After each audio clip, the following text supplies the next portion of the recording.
Hello বন্ধুরা, সবাই কেমন আছো? আশা করি সবাই ভালো আছো। পিঙ্কি বাবু সিম্পল ভিডিওতে সবাইকে স্বাগত। আমরা এখন এসেছি, বাচ্চা স্কুলে নিমন্ত্রণ আছে, তাই জন্য এসেছি। সেই জন্য আজকে সারাদিন তোমাদেরকে ঠিক মতন ভিডিও, ডান্সের ভিডিও, ফানি ভিডিও দিতে পারিনি। এই যে বাচ্চার স্কুল ফাঁকা, খাওয়া দাওয়া হচ্ছে, বাচ্চাদেরকে খেতে বসিয়েছে।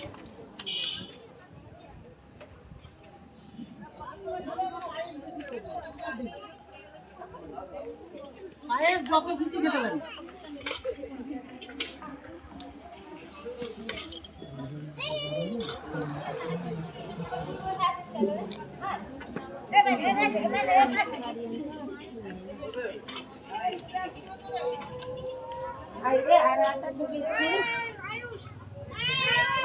আমাদের রনিত কোথায়?